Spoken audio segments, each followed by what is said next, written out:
আজকে আমরা যাচ্ছি পালাভার সিটি। তো কেন যাচ্ছি সেটা ভিডিওর শেষে তোমরা জানতে পারবে। দেখো তোমাদের দাদাভাই মেয়েকে নিয়ে যাচ্ছে আগে আগে, তো আমি পিছনে পিছনে যাচ্ছিলাম। তো দেখো তো কত সুন্দর পাহাড়টাও তোমাদের একটু দেখিয়ে দিলাম। তোমাদের দাদাভাইয়ের সাথে তার একজন বন্ধুও যাচ্ছে। তো আমরা যাবো পালাভার সিটিতে। কেন যাচ্ছি দেখো, আমরা ঢুকে পড়লাম, মেন গেটে ঢুকে পড়েছি। এরপরে দেখো মামা মোর বাপিকে দেখে ছুটছে বাপি বাপি বলে। এটার জন্যই এসেছিলাম, এখানে তোমার দাদাভাইয়ের কিছু কাজ ছিল। তো সানডে আমরা ঘুরতে বেরিয়েছিলাম, তো হঠাৎ করে ফোন আসে, তো এই জন্যই আমাকে নিয়েই চলে এসছে। তারপর ঢুকে পেলাম মেন গেটে। তো দেখো এখানে পার্ক আছে, এটা পুরো সিটি এলাকা। তো বাচ্চাদের খেলার জন্য কত জিনিস আছে। দেখো মেয়ে তো আমার দেখে পাগল, তো প্রথমবার এগুলো দেখছে, ও খেলার জন্য কত বায়না করলো।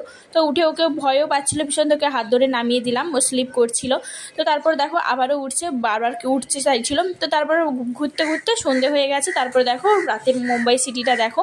তো একটু পাগলামি করছিলাম, একটু ফটো তুলছিলাম। তো তারপরে রুমে এসে তারপরে দেখো তোমাদের আসার সময় তোমাদের সেভ করে নিয়ে এসেছি। তো টাটা বন্ধুরা, এই